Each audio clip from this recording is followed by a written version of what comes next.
bagaimana data itu disajikan gitu ya. Bagaimana data itu disajikan akan masuk ke statistika deskriptif, hanya menyajikan data. Dalam bentuk apa saja, tabel, kurva, diagram, dan sebagainya. Itu yang kita biasa lihat ya. Nah, ini learning objektifnya. Nah, kemudian ini menggambarkan datanya ya dalam bentuk tadi ya, ada tabel, ada kurva, dan grafik, dan sebagainya. Ini banyak sekali. Kita sudah biasa melihat tampilan data seperti ini. Nah, ini yang disebut dengan tabel frekuensi.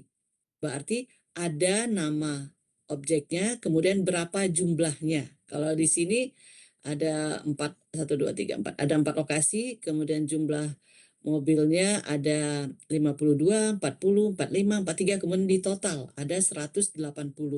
Jadi sederhananya begitu. Oke, nah kemudian kalau ini masuk ke dalam tabel diagramnya ya, tabel batang ya.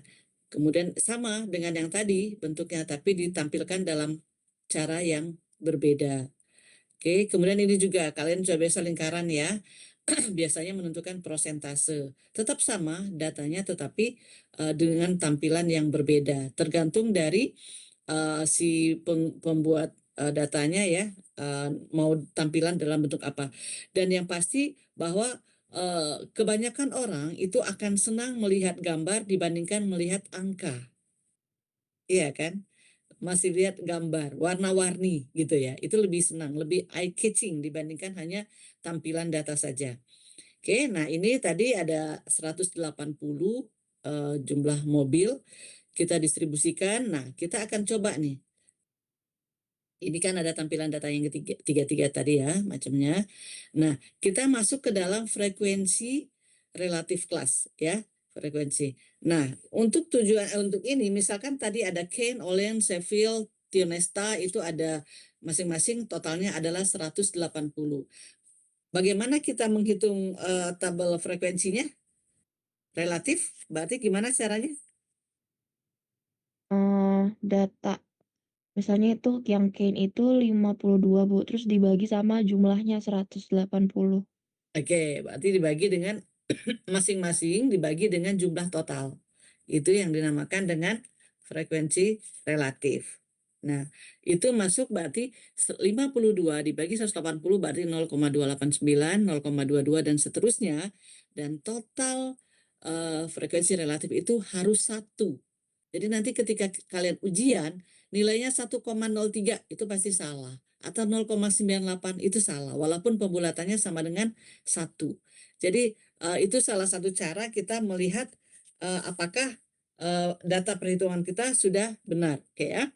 Lanjut, kita distribusikan frekuensinya tadi ya.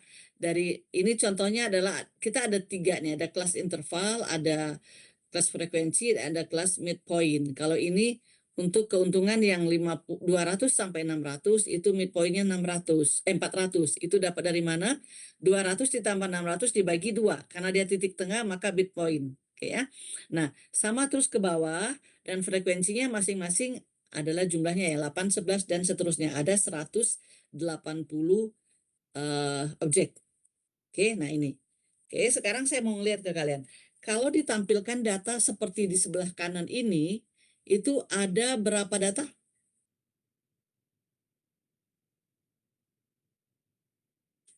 Fokus, tadi ada berapa data? 100? 80. 180. Iya, 180 data.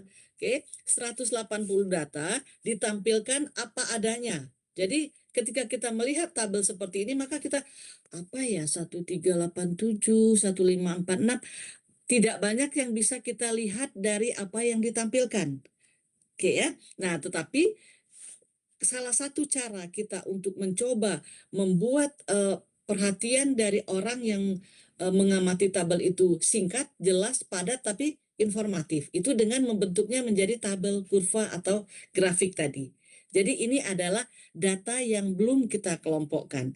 Sementara masuk ke dalam tabel gambar dan sebagainya, itu masuk ke dalam data yang sudah kita kelompokkan. Jadi itu ada frekuensinya. Jadi kalau di sini kita cuma lihat, oh ternyata nilai terendahnya adalah 294. Oh, nilai tertingginya 3292. Itu akan butuh waktu beberapa menit untuk kita mencerna apa sih maksudnya tabel ini. Nah, tetapi ketika kita mencoba masuk ke dalam tabel kurva dan grafik tadi, maka dia akan menjadi lebih jelas, tegas ya. Nah, untuk membentuk tabel frekuensi itu kita punya beberapa step. Yang pertama, kita menentukan jumlah kelas. Jadi dari data yang tidak dikelompokkan tadi, kita akan menjadikan dia data yang berkelompok. Oke, berarti kita harus masukkan dia dalam beberapa kelas. Nah, sekarang bagaimana caranya? Kita kasih rumus, ini adalah 2 pangkat K harus lebih dari N. N itu adalah item atau objek.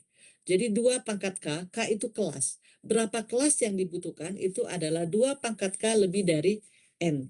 Bukan sama dengan ya, berarti harus lebih dari. Di sini ada 180 mobil ya, berarti N-nya adalah 180. Kalau kita coba K-nya sama dengan 7, kita kelompokkan menjadi 7, maka 2 pangkat 7 sama dengan 128. 128 kurang dari N. N-nya kan 180 ya. Berarti kita naikkan K-nya menjadi 8. Maka 2 pangkat 8 sama dengan 256. Itu lebih dari 180. Berarti data yang 180 yang belum kita kelompokkan tadi, kita akan bagi menjadi berapa kelompok?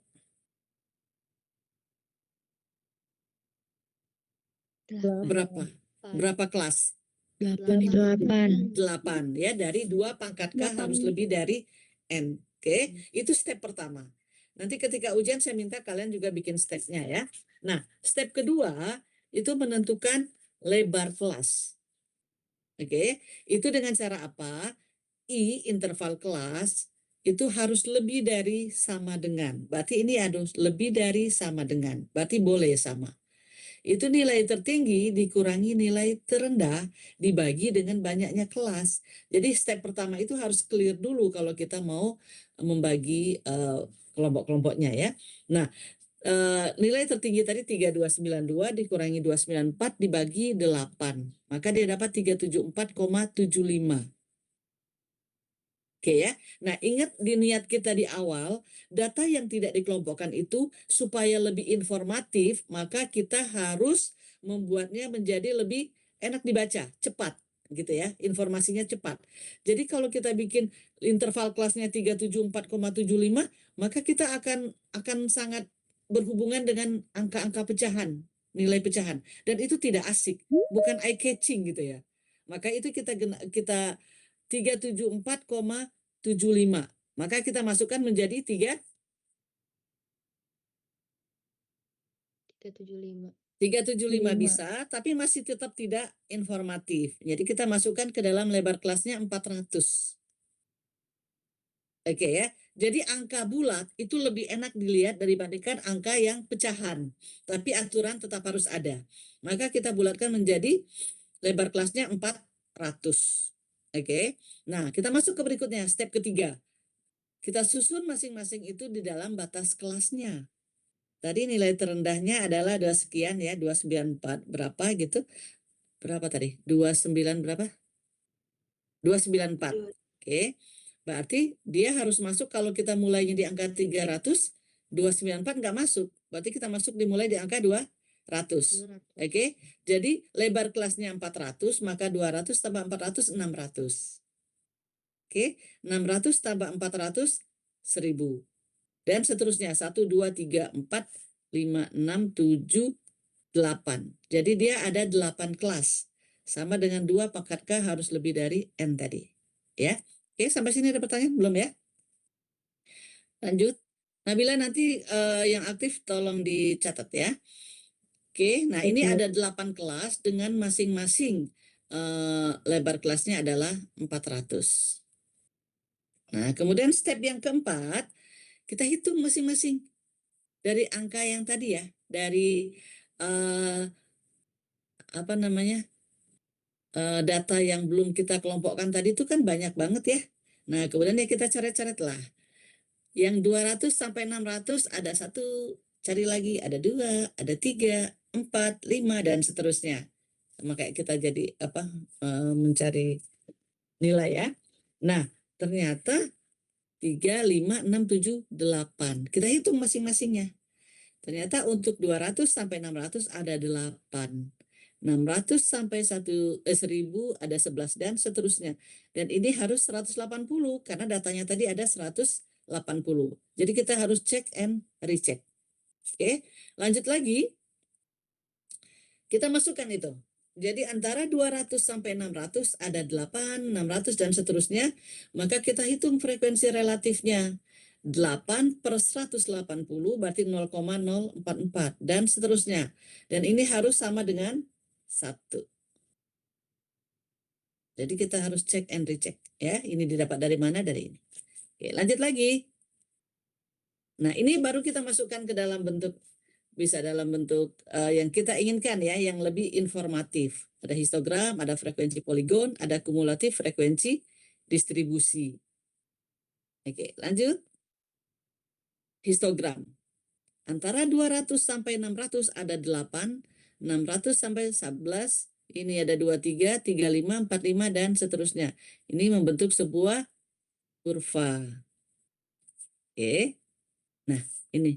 Kalau masuk gitu dia akan masuk menjadi seperti ini. Ini nanti kita latihannya di Excel ketika praktikum. Nah, ini frekuensi poligonnya dapat itu dari mana? Dari midpoint. Jadi kalau ini kita bikin dari midpointnya antara 0 sampai 400, 400 sampai 800 dan seterusnya. Kita hitung midpoint. Oke. Nah, histogram versus frekuensi poligon itu tadi ya. Masuk. Lanjut lagi. Nah, sekarang kita masukkan ke frekuensi kumulatif. Kumulatif artinya total ya, jumlah. Kumulatif. Jadi kalau 8, ini tadi sudah dapat ya, udah paham ya. 8, 11, 23 dan seterusnya itu 180. Nah, frekuensi kumulatif itu adalah 8. Untuk antara 200 sampai 600 itu ada 8. Kumulatifnya 8. 600 sampai 1000 11. Kan berarti ketika kita bicara kumulatif lebih dari dan kumulatif kurang dari. Kalau ini berarti kumulatif kurang dari. Jadi kita bacanya berapa jumlah frekuensi kumulatif kurang dari 600. Berarti ada 8. Kurang dari 1000 berarti ada 19. 8 ditambah 11. Oke. Kurang dari 1400 kita lihat di batas kelas atas. Maka dia 42. Dari mana?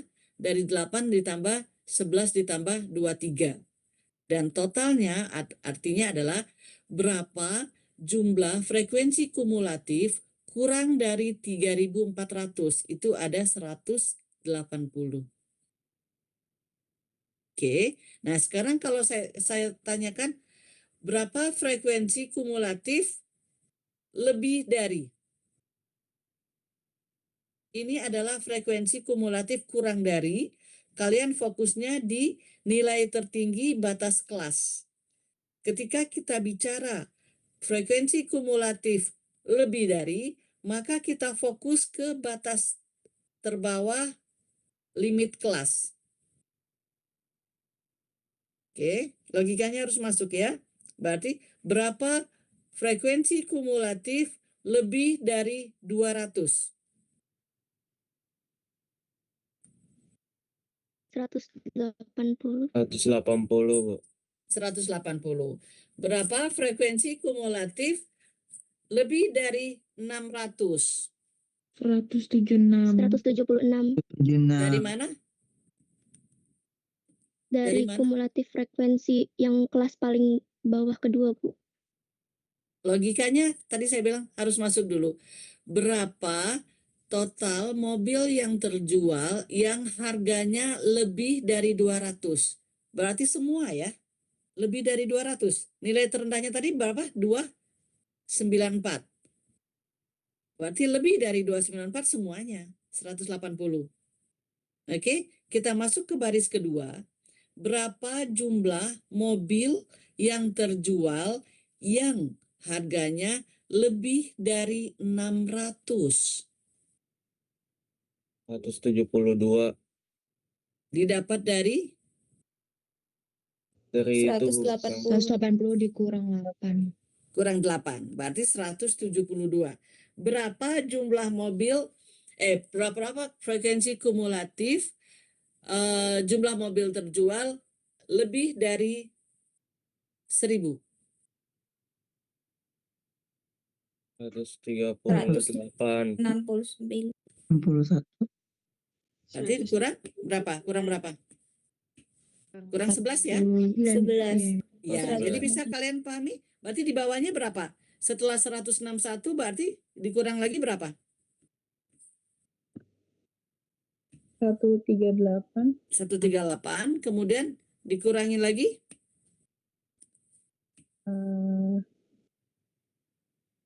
100. Oke, 100 dikurangi lagi. 55. Oke, dikurangi lagi. 23.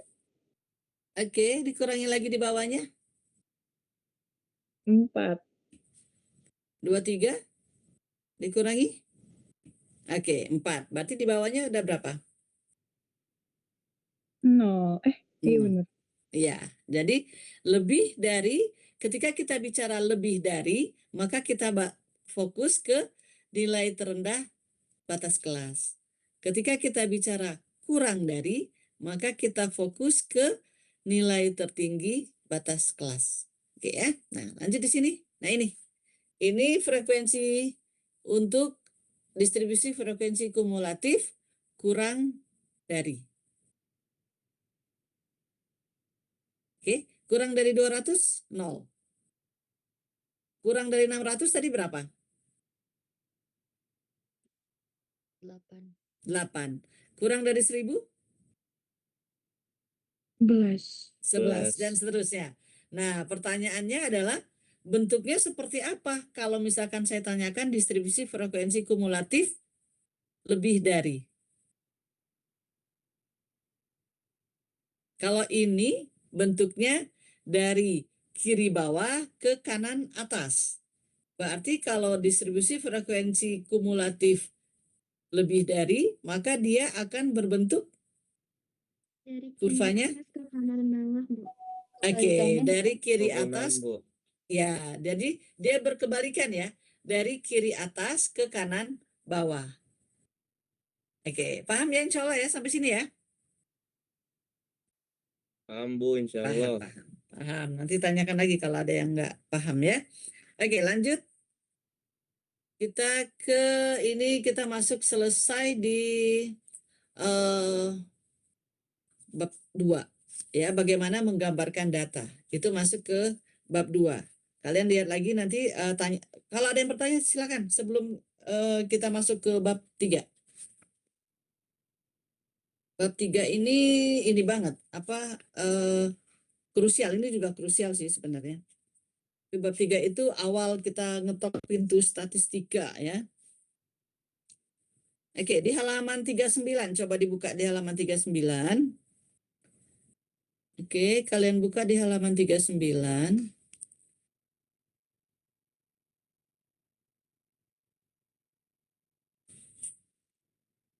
Halaman 39. Oke, nomor 7 ada yang bisa coba menjawab?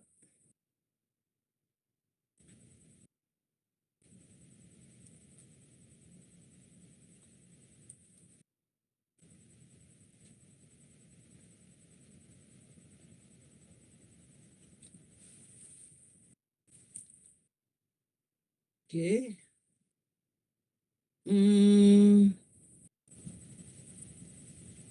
Nomor 7 ada yang bisa jawab? Saya coba ini dulu deh. Harusnya saya siapin tadi ininya.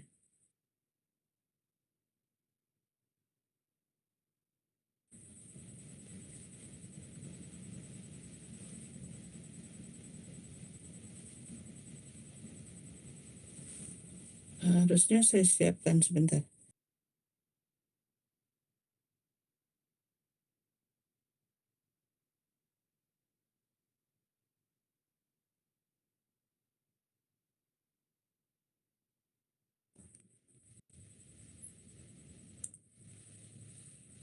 Oke, udah terlihat ya? Bab 3. Udah, Bu. Terlihat, Ibu. Oke ya. Nah, sekarang kita masuk ke tetap juga menggambarkan data. Ini masih masuk dalam statistika deskriptif ya. Bagaimana data itu disajikan. Tapi pengukurannya secara numerik. Jadi angka ya. Di chapter 3 ini learning objektifnya.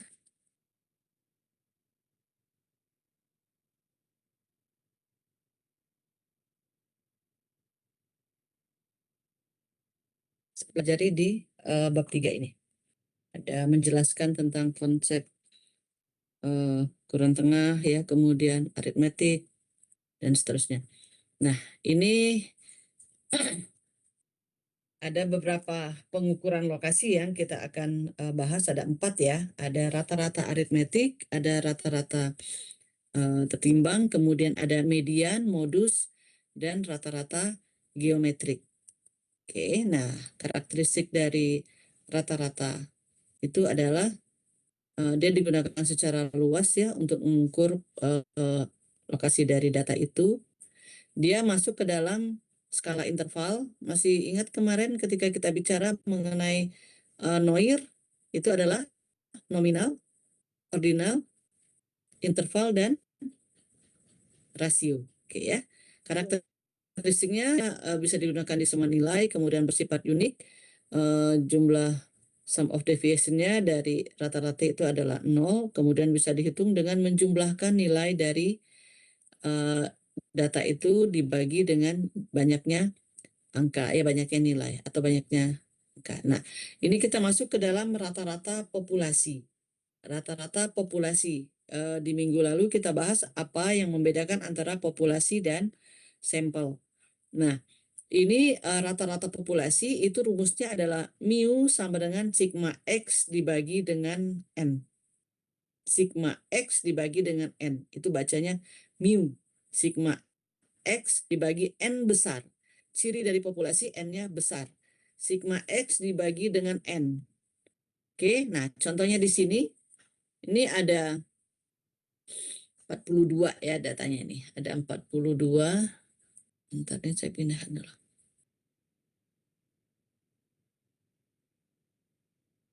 Oke, nah exit dari yang melewati sebuah jalan di state of Kentucky ya.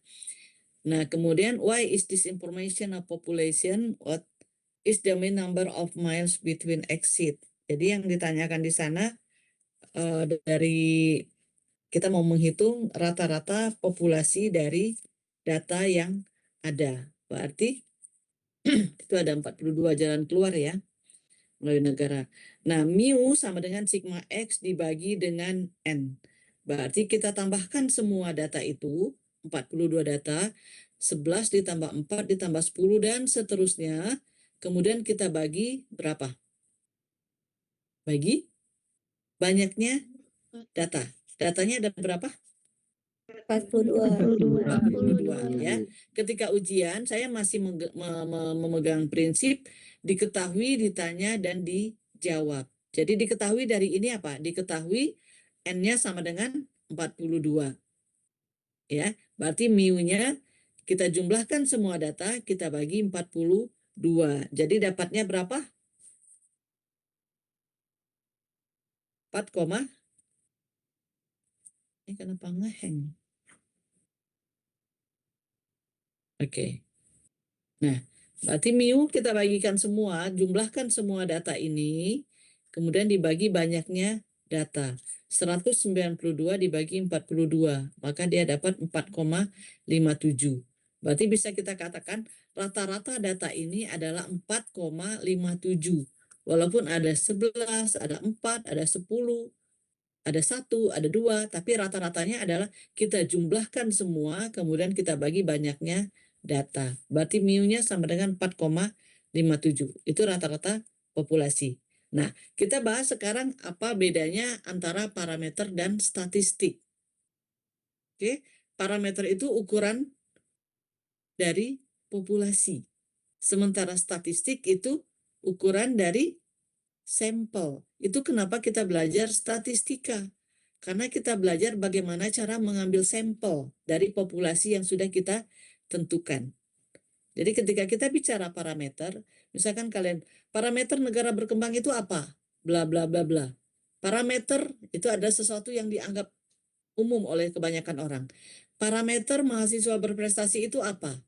Maka kita ambil sampelnya. Sampelnya itu statistik namanya. Kita uji secara statistik. Benar nggak sih parameter mahasiswa berprestasi itu yang IPK-nya 4,0, dia punya 2 atau 3 kegiatan di luar perkuliahan misalkan, atau apalagi dia tepat waktu ketika lulus dan sebagainya, itu parameter. Oke ya. Nah, ini yang kemarin kita sampaikan ada populasi dan sampel. Populasi semua yang kita akan teliti, yang akan kita bicarakan, sementara sampel itu harus bagian dari populasi.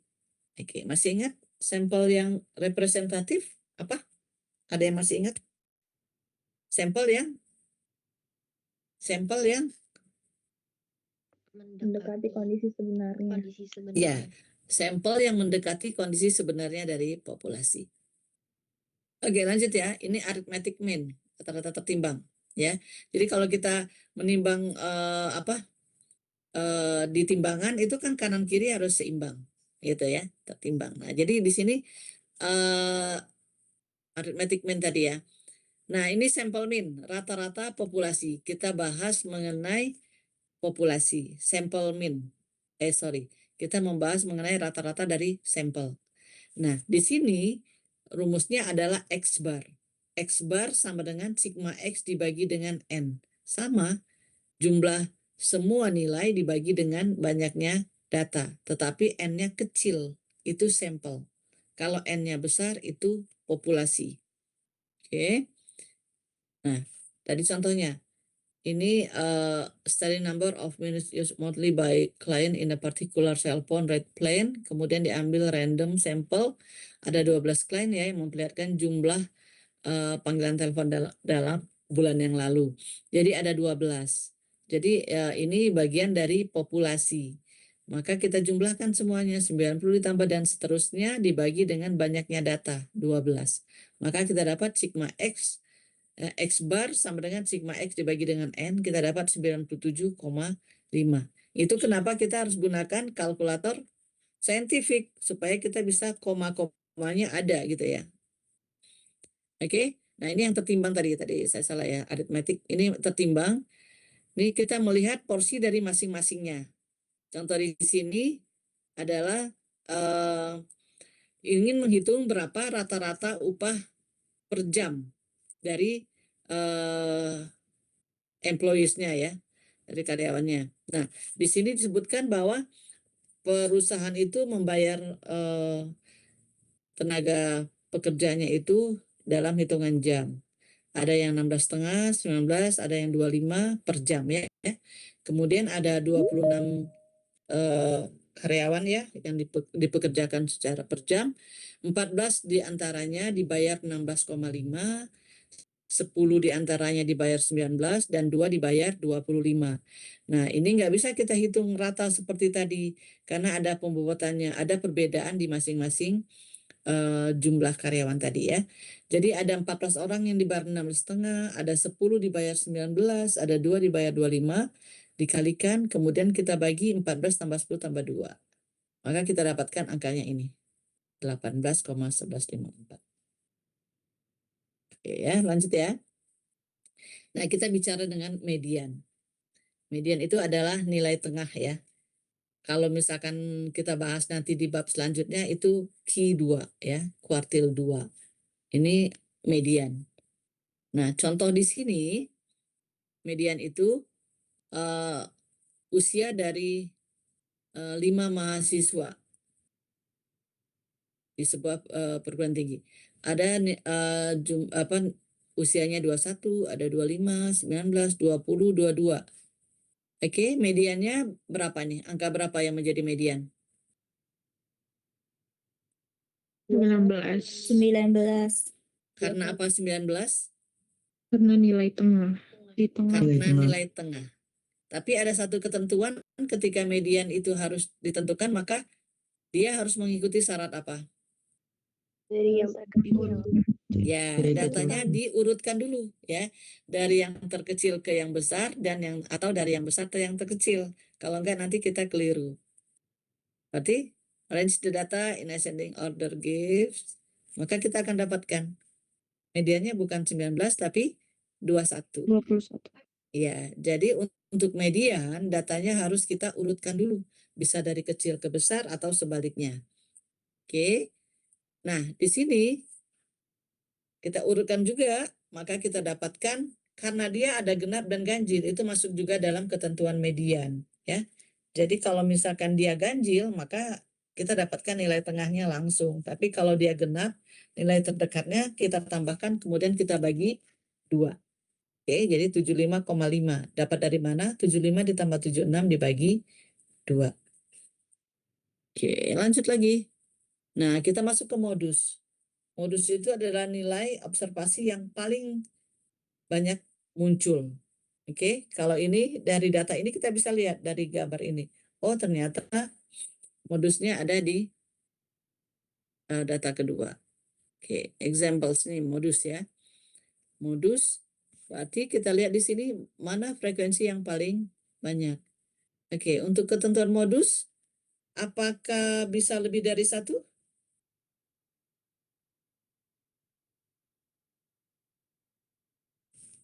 Modusnya bisa lebih dari 1? Bisa? Kalau yang angka nomor 1 kita hilangkan, maka frekuensinya yang mana? Frekuensi modusnya yang mana? 7. 7. Berarti untuk modus bisa 2 lebih dan dari 3. 2 Bisa. ya modusnya. Bisa lebih dari 2, angka 2 dan 3. Oke. Nah, kita masuk ke dalam posisi relatif dari rata-rata, median, dan modus. Jadi kalau untuk yang pertama, itu untuk kemiringannya 0, itu modus, median, dan min ada di titik yang sama. Jadi itu untuk rata-rata 20, mediannya 20, modusnya 20, maka dia berbentuk kurva yang seimbang kanan dan kiri.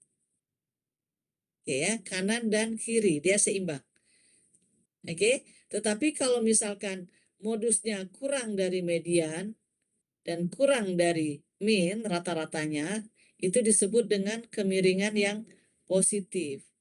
Kalau satunya adalah kemiringan yang negatif. Bisa kelihatan dari sini ya, dia akan mengarah ke nilai yang ke kiri. Ini mengarah ke nilai yang ke kanan. Gitu. Ya, kalau median dan modusnya beda. Tapi kalau median dan modusnya sama, dia relatif menjadi seimbang kanan dan kiri. Oke, nanti kita akan masuk, ini banyak sekali nih, masuk ke dalam kurva normal. Oke, nah ini geometric mean, rata-rata geometrik.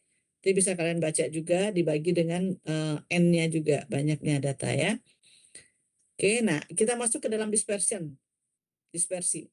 Ya, ukuran dispersi itu ada 3, ada range, ada mean deviation, dan varian dan standar deviasi. Yang paling sering dipakai yang ini.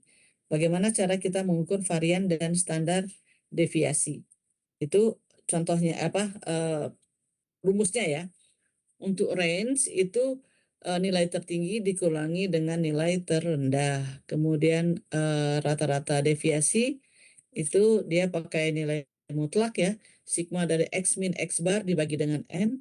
Sementara populasi ini bacanya to ya, to kuadrat sama dengan sigma X min mu kuadrat dibagi dengan N. Kemudian kita yang terakhir itu standar deviasi dari populasi. Jadi diingat-ingat nih rumusnya ya. Kita bukan di prodi statistika, jadi kita tidak mempelajari bagaimana data ini diturunkan, tapi bagaimana rumus ini kita gunakan, gitu ya. Aplikatif ya kita di manajemen. Oke, untuk range kita masuk yang pertama, ada penjualan cappuccino ya di Starbucks ini. Dia mengukur itu dari antara pukul 4 sampai pukul 7. Jadi 4 sore sampai 7 malam. Diambil sampel 5 hari ya dalam setahun. Ternyata penjualannya itu 20, 40, 50, 60, dan 80. Kemudian diminta menentukan range dari jumlah kopi cappuccino yang terjual. Maka kita 80 dikurangi 20 sama dengan 60, mengikuti rumus itu. Berarti jangkauannya range-nya adalah 60. Nah, kita mencari mean deviation-nya, rata-rata deviasinya itu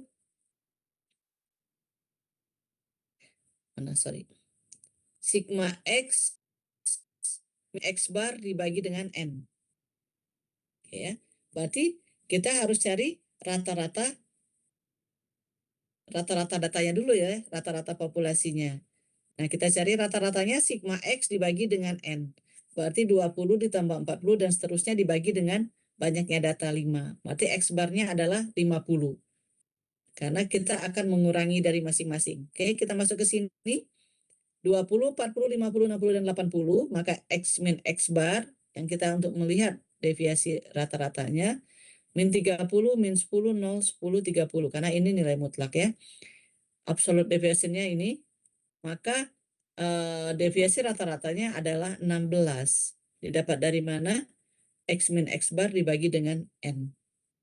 Oke, 80 dibagi dengan banyaknya data. Maka dapat 16. Oke ya, mean deviation. Oke, nah masuk ke dalam variance dan standar deviasi. Standar deviasi, varians populasi, dan standar deviasi dari populasi. Oke, sigma kuadrat sama dengan sigma X min mu kuadrat dibagi dengan N. Berarti kita harus cari dulu yang pertama untuk menghitung varians. Kita hitung dulu mean-nya, rata-ratanya, kemudian find the difference between each observation and the mean and square that difference ya. Kita cari juga. Nah, kita cari yang pertama, mu sama dengan sigma X dibagi dengan N, maka kita dapat mu-nya adalah 29. Oke, untuk varian dan standar deviasi ya. Nah ini, X min mu kita dapatkan, X min mu kuadrat kita dapatkan, maka sigma kuadrat bisa kita dapatkan dari nilai itu. Kita jumlahkan semuanya, 1488 dibagi dengan banyaknya data. Maka kita dapatkan variansnya atau sigma kuadratnya adalah 124. Oke, 124. Nah sekarang varian sampel. Varian sampel itu kalau sampel dia sama dengan varians populasi, tapi varian sampel itu N-1. Tadi populasi itu dibagi dengan N, sini ya, dibagi dengan N besar ya. Sigma X min mu kuadrat dibagi dengan N, maka untuk mencari varians dari sampel, dia berbeda di sini, S kuadrat. Sigma kuadrat dan S kuadrat sigma kuadrat ya, dibagi N-1. Berarti jumlah data dikurangi 1. Nah, maka kita dapatkan varian sampelnya. 12, 20, 16, 8, 19 tadi. Kemudian dibagi. Ini contohnya adalah ada ini ya, upah per jam ya, dari pekerja yang part-time. 12, 20, 16, 18, dan 19. X min X barnya kita dapatkan, kemudian kita kuadratkan, maka S kuadratnya kita akan dapatkan 40 dibagi dengan 5 dikurangi 1. Maka nilainya adalah 40 dibagi 4, berarti 10. Itu untuk varian sampel. Oke, sampai sini.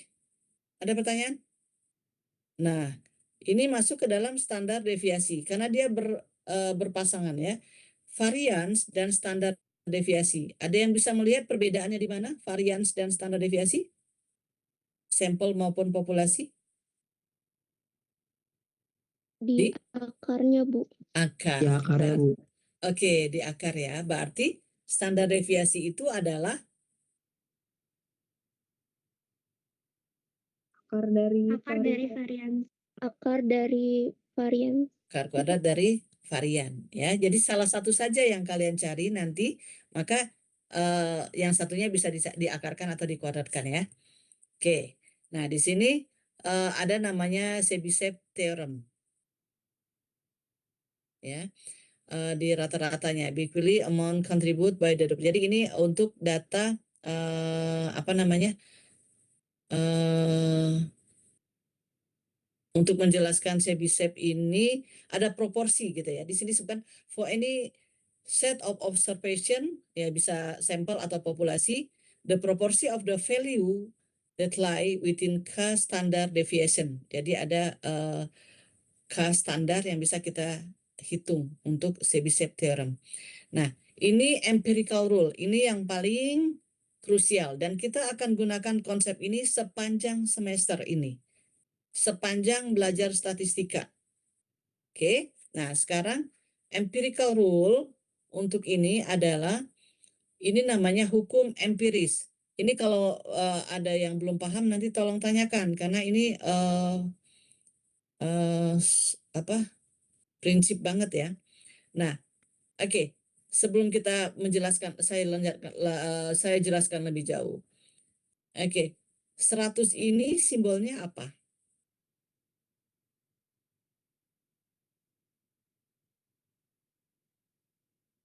100 itu simbolnya apa?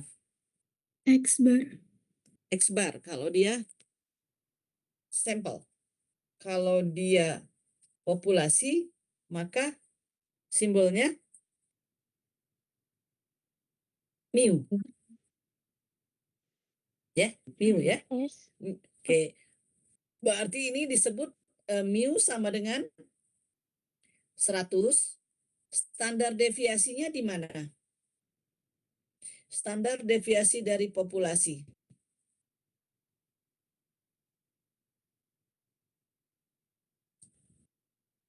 Standar deviasi dari populasinya mana? Standar deviasi dari populasi? Oke. Nah, sekarang dengerin dan saya akan banyak bertanya di sini sampai kalian paham. Oke, mu-nya sama dengan 100, standar deviasinya adalah 10. Dari mana kalian dapatkan 10-nya? Akar 100, Bu. Akar 100, bukan. Ini bukan masalah varian dan standar deviasi. Oke, jam 9 lewat. Oke, ini 100, bisa kelihatan ya? Mu-nya sama dengan 100? Sorry, kursor saya kelihatan nggak? Kelihatan, Bu. Ibu. Kelihatan ya? Kelihatan, Bu. Oke, ini mu-nya sama dengan 100. Di kanan itu ada angka 110, 120, 130. Oke. Nah, ke kiri ada 90, 80, dan 70. Pertanyaannya, berapa perbedaan angka antar data tersebut? 10. 10. Berarti itu adalah standar deviasinya. Oke. Nah, ini rata-rata populasi 100 dengan standar deviasinya 10, maka kita tambahkan ke kanan sebesar 1 standar deviasi, 2 standar deviasi, 3 standar deviasi. Oke ya. Nah, karena dia 10 standar deviasi, maka ke kiri dari rata-rata kita kurangkan 10 atau 1 standar deviasi, 2 standar deviasi, dan 3 standar deviasi. Oke, untuk memastikan bahwa kalian paham, kalau misalkan mu-nya sama dengan 150, sementara standar deviasinya 30, oke, saya minta kalian membacakan 1, 2, 3 standar deviasi ke kanan, 1, 2, 3 standar deviasi ke kiri, berapa angkanya? 180. 180. 210, 210, 240. Oke, ke kanan. Kalau ke kiri berarti 120, 90, 60 ya. Berarti oke, kalian paham. Nah, di hukum empiris ini dikatakan bahwa ini tadi kalau misalkan datanya tersebar secara merata, maka dia akan membentuk kurva normal. Nah, kurva normal itu yang berwarna hijau.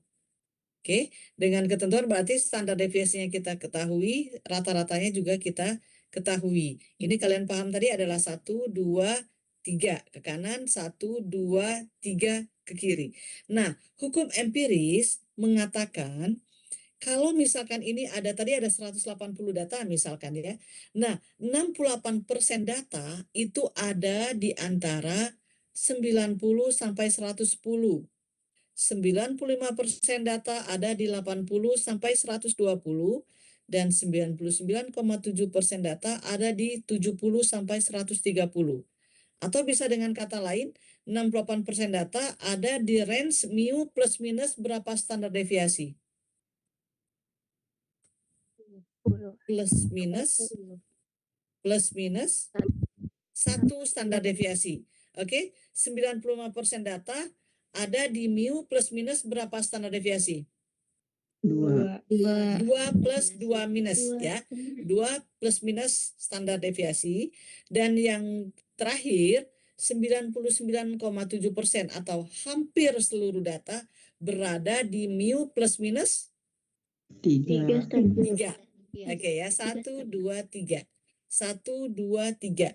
Berarti hampir seluruh data berada di antara ada di antara mu plus minus 3 kali standar deviasi. Oke, sampai sini ada pertanyaan? Sebelum kita masuk, saya akan share lagi. Nah tadi ya. Saya akan share lagi untuk yang tadi, kalau mu sama dengan 150, standar deviasinya adalah 30. Yang ingin saya tanyakan, 95% data berada di antara angka berapa sampai angka berapa? 80 sampai 210. 95% data berada di antara angka 80 sampai 120. 80 sampai 120. 80 atau 90? 90. Iya, 90. 90. Hampir seluruh data berada di antara angka berapa sampai berapa? 60 sampai 240. Oke, 60 sampai 240. Oke, ini enak ini kelasnya. Cepat paham ya. Oke, di latihan, kita teruskan dulu sampai terakhir sebelum kita masuk ke latihan. 9/10, cepat sekali ya. Oke, nah ini empirical rules, kemudian ada ini data. Tadi masih ingat apa beda data yang dikelompokkan dengan data yang tidak dikelompokkan? Ada yang masih ingat apa bedanya antara dua data itu? Data dikelompokkan apa, data yang tidak dikelompokkan apa? Populasi dan sampel. Bukan populasi dan sampel. Tadi ada data yang tidak dikelompokkan, tadi yang plek langsung datanya masuk ada 180 data. Nggak ada yang bisa kita ambil kesimpulan. Tetapi setelah kita kelompokkan, maka dia akan menjadi lebih informatif. Berarti yang membedakan antara data yang dikelompokkan dengan data yang tidak dikelompokkan adalah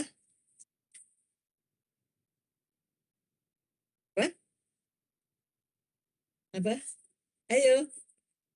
Kalau jeli kalian akan paham. Data yang tidak dikelompokkan akan kita kelompokkan dengan cara Distribusi. ya, dengan cara apa tadi? Diurutkan. Dengan cara Abdullah, Kelvin, ayo kamu jawab. Abdullah, kamu dipanggilnya Lupa. Kelvin atau Abdullah? Calvin, Bu. Kelvin, ya. Apa, Pin? Lupa, Bu. Apa? Lupa. Ya, kamu mah nggak nyatat. Kamu udah punya buku belum? Belum Bu, lagi nyari. Berarti coba ketika data yang 180 itu kita masukkan ke dalam tabel-tabelnya, maka kita harus melakukan apa? Menghitung? Distribusi frekuensi. Ya, menghitung frekuensi, banyaknya Bu. data, ya kan? Menghitung kelompoknya. Kita bagi menjadi 2 pangkat K harus lebih dari N, ya kan? Iya, Bu. Kemudian kita hitung lebar kelasnya. Kemudian kita hitung apa lagi? Nilai tertinggi terendah. Kemudian kita masukkan ke dalam masing-masing kelasnya. Berarti beda antara data yang dikelompokkan dengan data yang tidak dikelompokkan adalah di dia di apa? Nah ini kan data mana tadi? Oke. Bedanya apa? Saya pengen kalian berpikirnya lebih dalam gitu loh, jangan dengerin aja. Gimana? Berarti ada distribusi frekuensi. Oke. Ketika data tadi yang 100, oke, saya kayaknya harus ini kan lagi deh. Data yang 180 data yang sebanyak N sama dengan 180 itu tadi belum informatif, tapi kita pindahkan menjadi tabel, menjadi kurva, menjadi grafik sehingga lebih informatif. Oke ya. Berarti data yang dikelompokkan itu sudah mengandung distribusi frekuensi. Kemudian kita pahami lagi tadi apa? Ada frekuensi relatif. Ada apa lagi? Distribusi frekuensi kumulatif. Kumulatif kurang dari, kumulatif lebih dari. Berarti yang membedakannya data dikelompokkan dengan data yang tidak dikelompokkan. Data yang dikelompokkan sudah mempunyai distribusi frekuensi. Ya kan? Mana yang lebih enak kalian lihat? Yang dikelompokkan atau yang tidak dikelompokkan? Dikelompokkan. Karena dengan hitungan detik kita sudah bisa, oh ini penjualan tertingginya bulan ini. Oh yang paling banyak itu jenis mobil ini, gitu ya. Jadi sekali lihat, oh kita udah tahu penjualan terbesar apa ini. Tapi kalau data belum dikelompokkan, kita masih mikir, ini apa ya yang bisa kita olah dari data itu. Oke. Berarti information waste-nya udah dapat kalau data itu dikelompokkan. Nah, pertanyaan pentingnya, apakah ada yang hilang dari data yang dikelompokkan dengan data yang tidak dikelompokkan? Informasi apa yang hilang? Oke, critical thinking-nya. Informasi apa yang hilang? Atau nggak ada data yang hilang?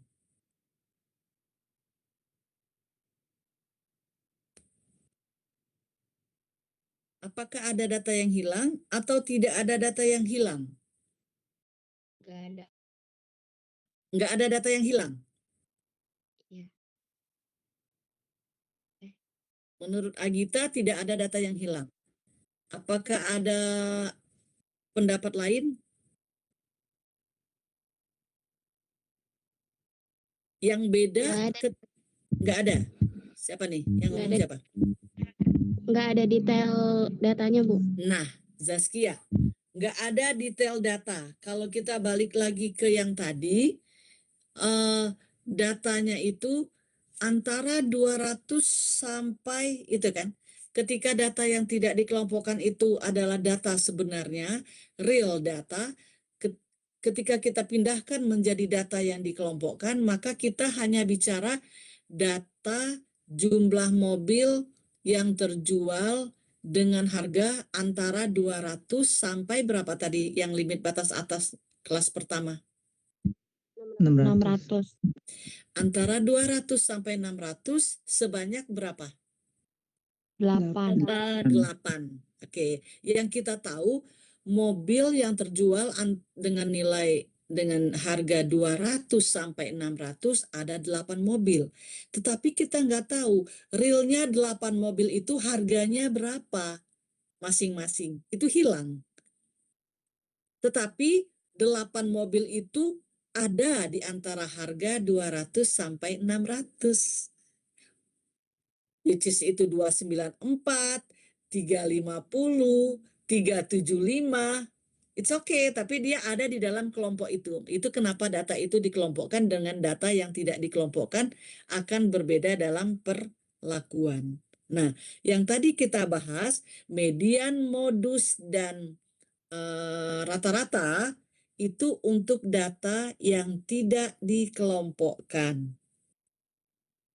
Kita menghitung median modusnya seperti itu. Tetapi kalau data sudah kita kelompokkan, tadi menurut Zaskia juga, bahwa data itu sudah kehilangan jati dirinya. Informasi detail dari masing-masing data udah hilang. Kita nggak penting lagi tuh perintilannya. Tapi yang kita pentingkan adalah kelompok data. Oke ya. Nah ini kita akan mengukur rata-rata aritmetik dari data yang dikelompokkan. Maka untuk menghitung X-bar-nya, maka kita bicara menggunakan rumus 312 ini. Rumus ke-12 di bab ketiga. Nah, kalian udah banyak banget ngumpulin rumus ya. X-bar sama dengan sigma F dikali M dibagi dengan N. Oke ya. Nah, ini rumusnya. Antara 200 sampai 600 ada 8. Ini ada 11 dan seterusnya. Kita pahami N-nya sama dengan 180. Oke. Nah, 200 sampai 600 frekuensinya 8, midpoint-nya 400. Dari mana? 200 ditambah 600, 800 dibagi 2, 400. Seterusnya. Oke, maka kita kalikan frekuensi kalikan dengan midpoint. Maka frekuensinya 8, midpointnya 400, maka FM-nya adalah 3200. Kita jumlahkan, maka dapat 333.200. Maka kita bisa melihat X bar sama dengan sigma FM dibagi N, maka 333.200 dibagi 180. X barnya adalah 1851. Oke ya, paham lah ya, insya Allah ya. Oke lanjut. Nah, kemudian kalau kita mencari standar deviasi dari data yang dikelompokkan, itu kita lanjutkan. Ini tadi frekuensi sudah dapat, kemudian midpoint-nya dapat, FM-nya dapat, kita cari 332.200, kemudian kita M kita kalikan dengan X bar. Ya, M dikalikan dengan X bar. X barnya udah dapat. Tadi berapa X barnya? 18 berapa? 1851 ya. X bar ya. Jadi kita kalikan. Kita bagi, kita kurangi. M dikurangi X bar. Kemudian kita kuadratkan. Kemudian kita kalikan lagi. Maka kita dapatkan standar deviasi dari data yang dikelompokkan. Maka 76 akar kuadrat dari apa? Dapat 65233. Oke. Ketika ujian, nanti boleh kalau kalian nyaman menggunakan tabel seperti ini, it's okay. Kalau misalkan mau pakai rumus juga boleh. Ada plus minusnya juga ya. Ketika nanti kalian menggunakan ini, maka kalian bisa melihat dari perbarisnya ada yang salah, ada yang keliru satu-satu ya. Itu kenapa harus menggunakan scientific calculator karena ini komanya banyak ya. Nah, kemudian kalau menggunakan rumus pastikan ini tidak salah, ini dibagi atau dikurang atau dikuadratkan ya. Tingkat ketelitiannya dibutuhkan. Oke, lanjut. Ini untuk data yang Oke, kita latihan soal halaman berapa?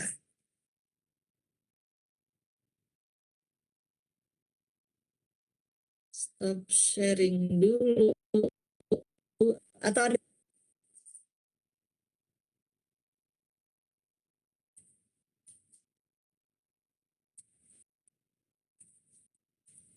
ada yang bertanya? Silakan.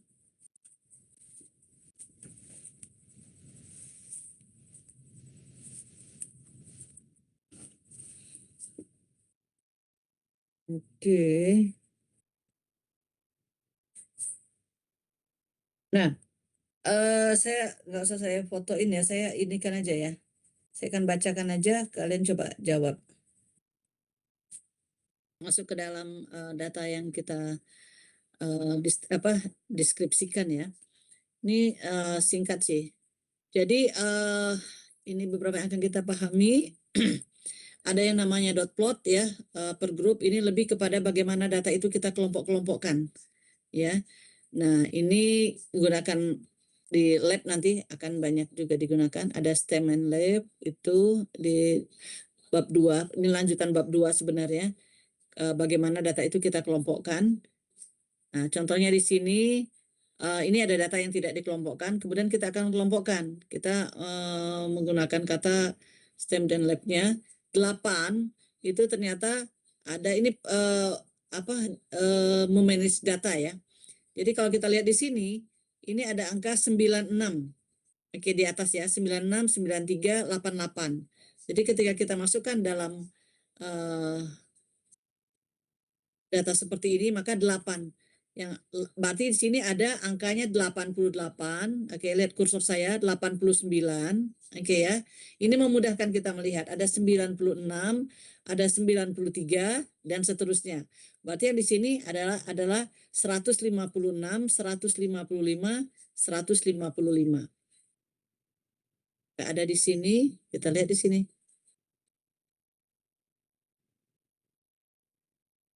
Nah, ini tadi 155 ditulisnya 15,5 gitu ya. 96 ditulisnya 96, 93, 88. Jadi kita lebih ringkas melihatnya. Oke, kita lebih ringkas melihat data yang kita dapatkan.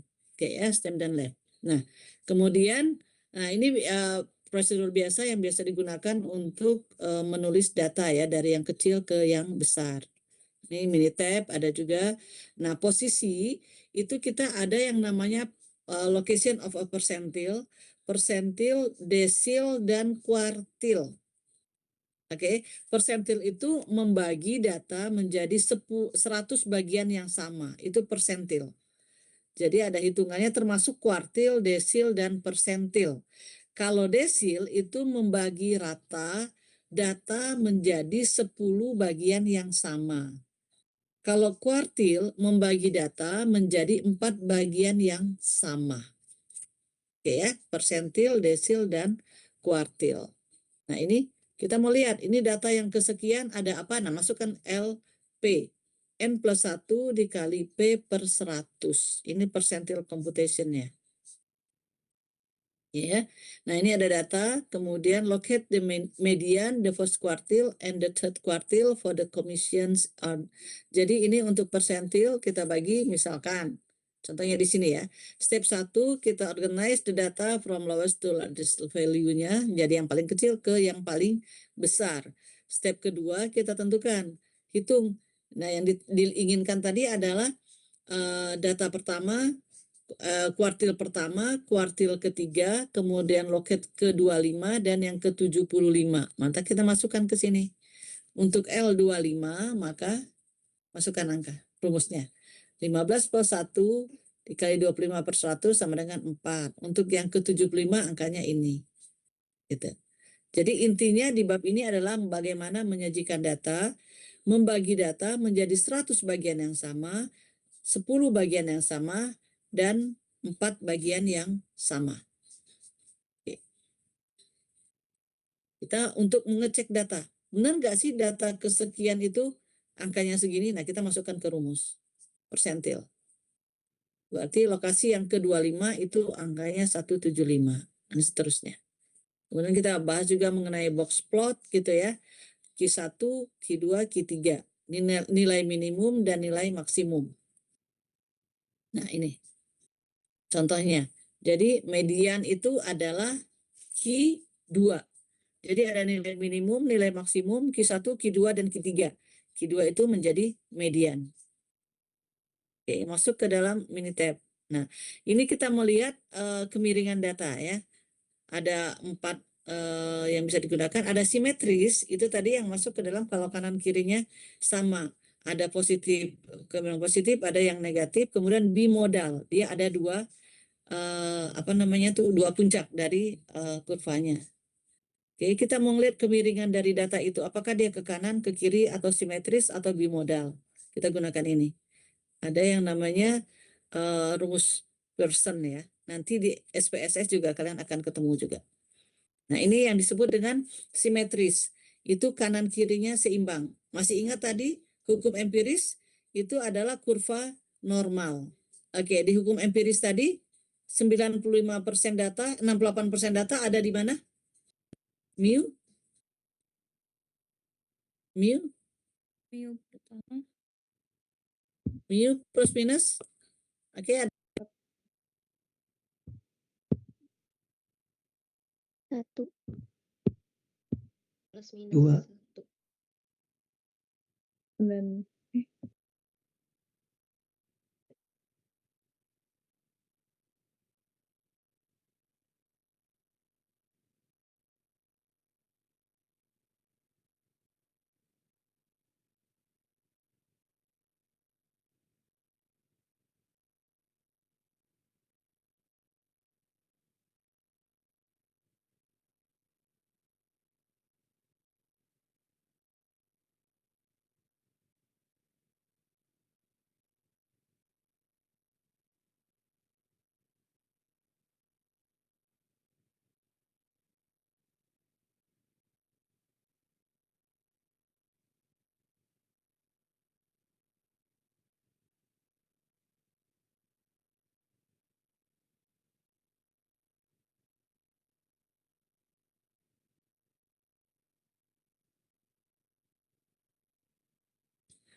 aduh, sorry. Oke, nah ini ada 4 data tadi yang tadi saya tanyakan. Kalau ini masuk dalam hukum empiris tadi, kurva simetris kanan dan kiri sama, kita sebut juga nanti kurva normal. Di pertemuan berikutnya akan banyak kita bahas. Oke, untuk yang simetris, kurva simetris ini, tadi mu plus minus berapa yang 68%? satu. Satu.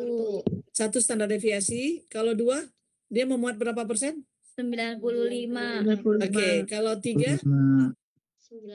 99,7. Oke ya. Nah, ini median modusnya dikit, dia masuk ke dalam possible sequence-nya ke kiri, ini ke kanan. Nah, ini bimodal. Jadi dia ada 2 puncak. Oke ya. Lanjut. Bentar. Nah, ini untuk kemiringan garis ya, Pearson. Nanti banyaknya di lab ini. Kemiringan data. Datanya itu koefisiennya seperti apa? Oke ya, Minitab. Nah, kemudian ini menggambarkan hubungan antara 2 variabel. Kita sebut bivariat dan ada scatter diagram. Nah, ini. Jadi kalau misalkan ada 2, kalau kalian pahami sekarang itu ketika demand dan supply, ini apa? Kira-kira demand atau supply? Kalau titik-titiknya kayak gini. Yang sebelah kiri atas. Kurva yang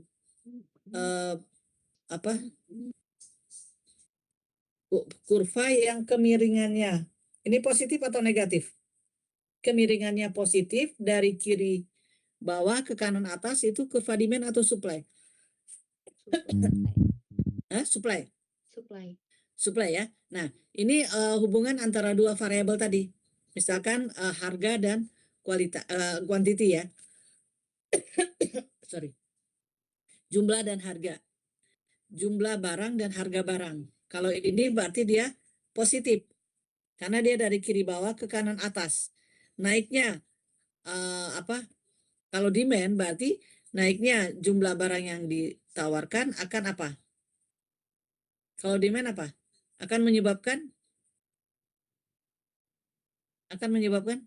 kalau demand gimana hukumnya?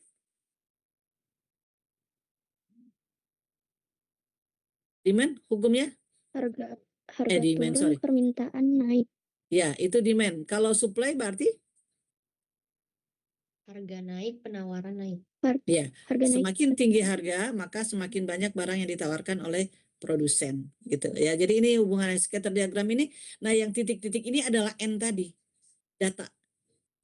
Kalau ini ada 1, 2, 3, 4, 5, 6, 7, 8, 9, ada 10 datanya. dia tersebar begini. Ini bisa juga dia tersebar begini. Nah, kita akan melihat hubungan antar dua variabel itu, ya. Nanti akan ada di regresi linear dan ANOVA itu akan banyak kita bahas, ya. Nah, ini menggampangkan dua relationship. Nah, ini ada yang namanya contingency table. Nah, ini data yang sorry. Ya, nanti saya akan bagikan aja. Ini selesai nih. Oke, tadi box plot, kemudian apalagi yang ini ada kemiringan ya. Kemudian ini bentuk-bentuk kurva, kemudian hubungan antar dua variabel, ada koefisien Pearson-nya, kemudian ini hubungan antara dua variabel. Oke, itu bab 2, bab 4 ya. Berarti hari ini kita udah selesai bab 2, 3, dan 4. Ya, ada pertanyaan? Udah jam 10 aja. Oke, ada pertanyaan? Nggak ada? Nggak ada, Bu. Nanya-nanya.